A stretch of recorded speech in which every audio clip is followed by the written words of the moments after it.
Los receptores de dopamina. La dopamina es una de las más antiguas. Se sintetizó por primera vez en 1910 y en ese año se la describe como una sustancia débil, similar a la adrenalina. En la década de 1930 se cree que es poco más que un intermediario biosintético, pero a principios de 1950 se identifican depósitos de esta en los tejidos, lo que sugiere que tiene una función de señalización propia, y poco después se descubre su déficit en cerebros parkinsonianos, lo que ya la relaciona con enfermedades. Desde un punto de vista farmacológico, esta es una catecolamina que está en mayores niveles que cualquier otra. Es un neuromodulador en el sistema nervioso central, transmisora y precursor inmediato en la síntesis de noradrenalina. Bueno, esta se encuentra relacionada con la melanina, que es un pigmento que se forma por la oxidación de esta y que existe en la piel, la cutícula y le da a la región cerebral de la sustancia negra su color oscuro. Por ejemplo, la deficiencia de dopamina en los ganglios basales lleva a la enfermedad de Parkinson, que se trata con su precursor, la levodopa. Podemos observar entonces una decoloración en la sustancia negra. Esta es importante para la neurofarmacología ya que interviene en varios trastornos frecuentes de la función encefálica, como el trastorno de déficit de atención, así como en el de la dependencia de drogas, ya que ésta participa en estímulos de recompensa importantes para las adicciones. Bien, los receptores de dopamina son diana de los fármacos antipsicóticos y además de eso muchos otros fármacos utilizados en la clínica, por ejemplo, para cuadros de adipsia, anedonia, afagia, acinesia, etc., actúan sobre la transmisión dopaminérgica.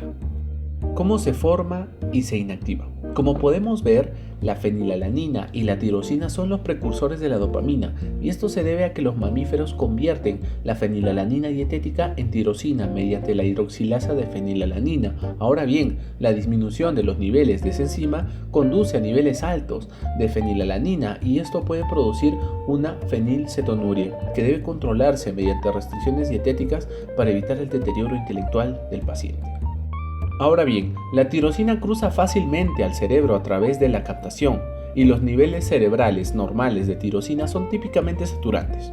Bien, la conversión de tirosina en L-dopa mediante la hidroxilasa de tirosina es el paso limitante del ritmo de la síntesis de la dopamina y una vez generada, la L-dopa es convertida rápidamente en dopamina por la AA-DC.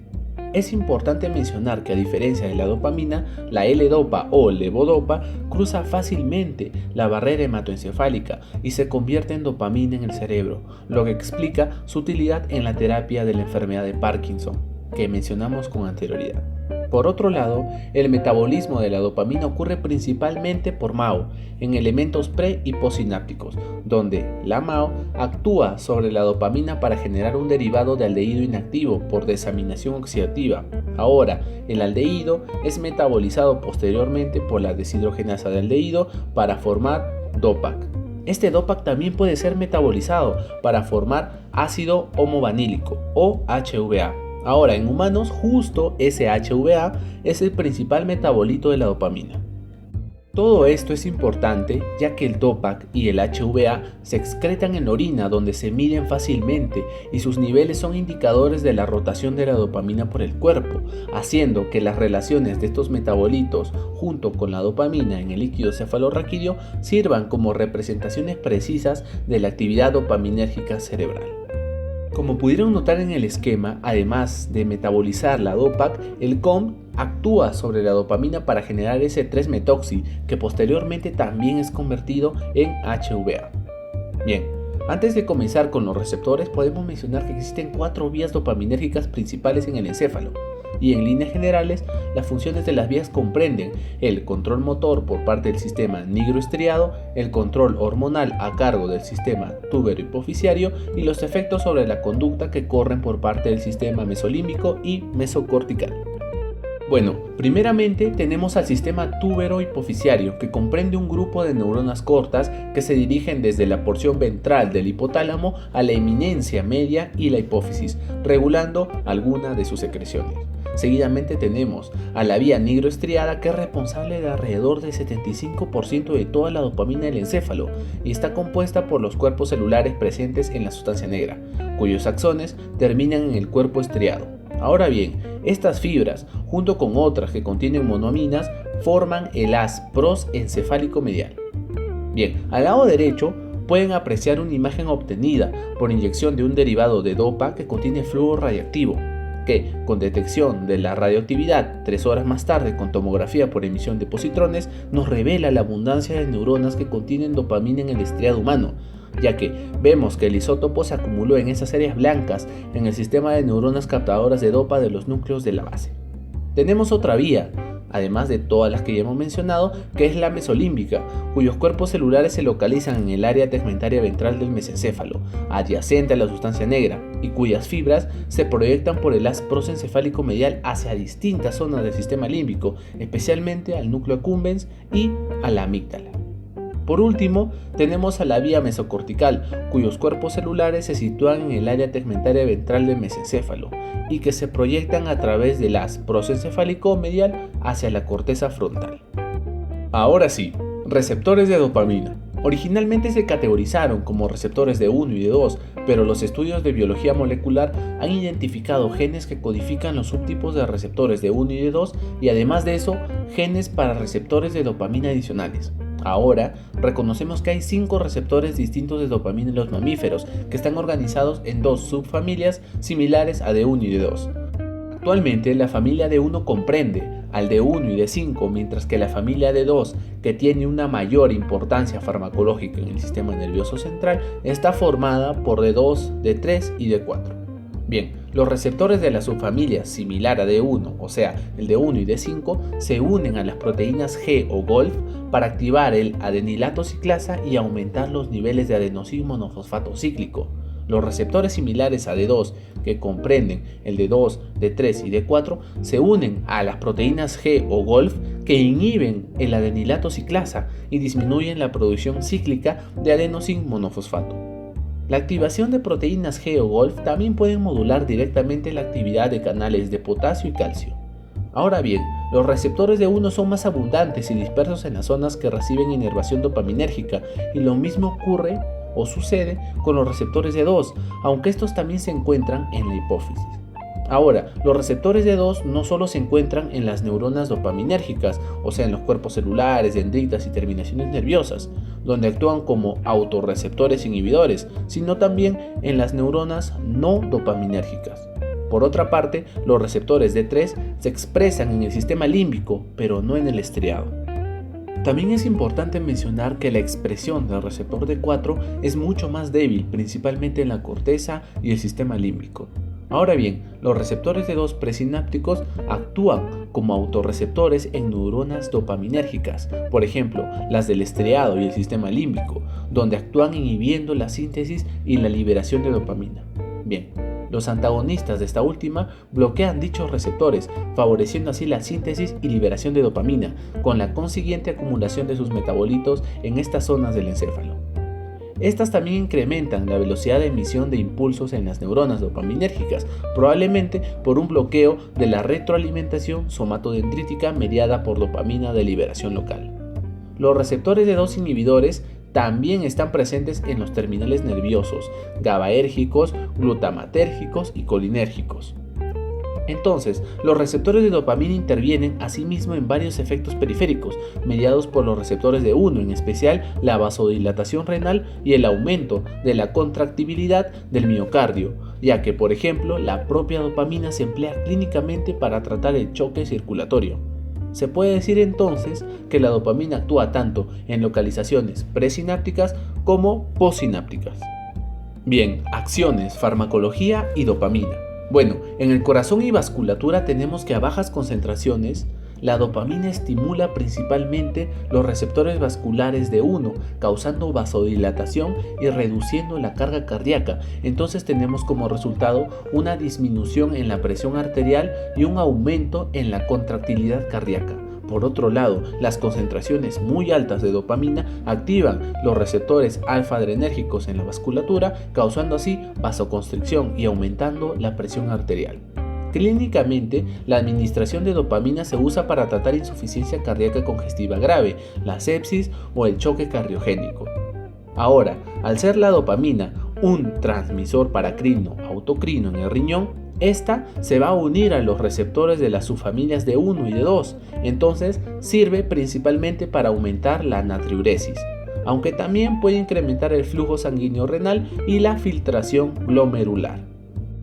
Ahora, en condiciones de sodio basal, la dopamina regula la excreción de sodio inhibiendo la actividad de varios tipos transportadores de este mismo. Es importante mencionar que la activación de los receptores D1 aumenta la secreción de renina, mientras que la dopamina que actúa sobre los receptores D3 reduce la secreción de renina. Ahora, esta también cumple una función neuroendocrina, ya que la dopamina es el principal regulador de la secreción de prolactina en la glándula hipofisiaria. Esta catecolamina liberada del hipotálamo hacia el suministro hipofisiario de sangre portal actúa sobre los receptores lactótrofos D2 para disminuir la secreción de prolactina. Este sistema como tal tiene importancia clínica, ya que muchos antipsicóticos bloquean los receptores D2 e incrementan la secreción de prolactina, lo que puede dar lugar a un desarrollo mamario y producción de leche incluso en los varones. En la clínica, por ejemplo, se utiliza la bromocriptina, un agonista del receptor de dopamina, para inhibir la secreción de prolactina por los tumores hipofisiarios. Por otro lado, la dopamina aumenta la liberación de hormona del crecimiento en las personas normales, pero paradójicamente la bromocriptina inhibe la secreción excesiva responsable de la acromegalia, ya que posiblemente desensibiliza a los receptores de dopamina, lo que contrasta con la liberación fisiológica de dopamina, que es pulsátil, y esto tiene un efecto terapéutico útil siempre que se administre antes de que haya tenido lugar un crecimiento excesivo. Pero, ¿por qué se habla de implicaciones para con la adicción? Bueno, esto se debe a que las drogas de abuso aumentan los niveles de dopamina en el núcleo accumbens, que es un área crítica para las conductas recompensadas. Ahora, además de esto, también existe la intervención de las neuronas dopaminérgicas en la producción de las náuseas y vómitos, ya que casi todos los agonistas del receptor de dopamina y otros fármacos que favorecen la liberación de dopamina en el encéfalo, como la levodopa, causan náuseas y vómitos como efectos secundarios, mientras que muchos antagonistas de la dopamina, como por ejemplo la metoclopramida, tienen actividad antiemética. En la región del bulbo raquídeo asociada al inicio del vómito, que es la zona gatillo quimiorreceptora, existen receptores D2 que se cree participan en este efecto. Bien, la dopamina también genera efectos sobre la conducta. Por ejemplo, la administración de anfetaminas a ratas con la liberación tanto de dopamina como de noradrenalina interrumpe la conducta normal de estos animales e induce la aparición de una conducta estereotipada, repetitiva, no relacionada con estímulos externos. Estos trastornos motores inducidos por las anfetaminas, probablemente reflejo de la hiperactividad en el sistema dopaminérgico nigroestriado, son contrarrestados por los antagonistas de la dopamina y por la destrucción de cuerpos celulares que contienen dopamina en el mesencéfalo, pero no por los fármacos que inhiben el sistema noradrenérgico. Bueno, la anfetamina y la cocaína, que actúan inhibiendo el transportador de dopamina y otras drogas adictivas, activan las vías dopaminérgicas mesolímbicas de recompensa que producen sensación de euforia en los humanos.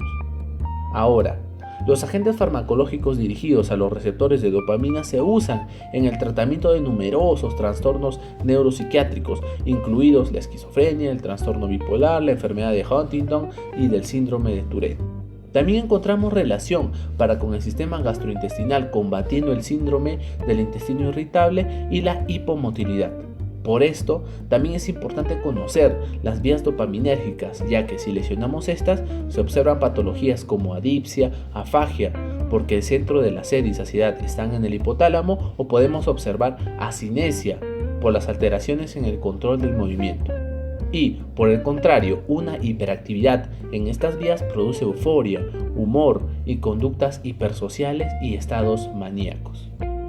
Ahora bien, el episodio maníaco se puede reducir mediante los antipsicóticos que bloquean la dopamina, la psicosis, por ejemplo, la transmisión anormalmente elevada de la dopamina que se ha relacionado a esta y a la esquizofrenia, tanto típicamente como atípicos, actúan en gran parte todos los fármacos antipsicóticos inhibiendo a la dopamina al nivel del receptor para evitar justamente esta patología. El dolor, por ejemplo, los bajos niveles de dopamina se asocian a los síntomas dolorosos que ocurren con frecuencia en la enfermedad de Parkinson, van de la mano. Ahora bien, tenemos un resumen de todo lo mencionado. Bueno, la dopamina es un neurotransmisor que se degrada y produce ácido homovanílico que se excreta por la orina, entonces se puede medir, siendo su rango normal el de 0 a 30 picogramos por mililitro. Entonces, por ejemplo, resultados anormales pueden sugerir ansiedad aguda, estrés intenso, neuroblastoma, feocromocitoma, etc. Entonces tenemos que la dopamina regula la liberación de hormonas de la adenohipófisis, sobre todo la de la prolactina, que la inhibe, y la de la hormona de crecimiento, que la estimula. La dopamina también actúa sobre la zona gatillo quimiorreceptora, lo que provoca náuseas y vómitos. También sabemos que la dopamina endógena puede tener efectos importantes sobre la regulación de la excreción de sodio y la función renal. Mencionamos también que hay 4 vías dopaminérgicas principales. Primeramente, la vía nigroestriada, que es importante para el control motor. Tenemos a la vía mesocortical, que se dirige desde el mesencéfalo a la corteza y esta interviene en las emociones. Tenemos a la vía mesolímbica, que se origina en grupos de células del mesencéfalo y se dirige hacia el sistema límbico, en especial al núcleo accumbens, y esta interviene en las emociones y principalmente en los sistemas de recompensa inducidos por drogas. También tenemos, no menos importante, a la vía túbero-hipofisiaria, que conecta el hipotálamo con la hipófisis, regulando las secreciones de esta última. También hablamos sobre 5 subtipos de receptores de dopamina. Los receptores de 1 y de 5 están relacionados, por ejemplo, con la estimulación del adenilato ciclasa, mientras que los de 2, de 3 y de 4 intervienen en la activación de canales de potasio y la inhibición de canales de calcio, así como en la inhibición del adenilato ciclasa. Bueno, los receptores de 2 pueden intervenir en los síntomas positivos y los de 1 en los síntomas negativos de la esquizofrenia, por ejemplo. Para finalizar, podemos mencionar que a la enfermedad de Parkinson se le asocia una deficiencia de neuronas dopaminérgicas nigroestriadas.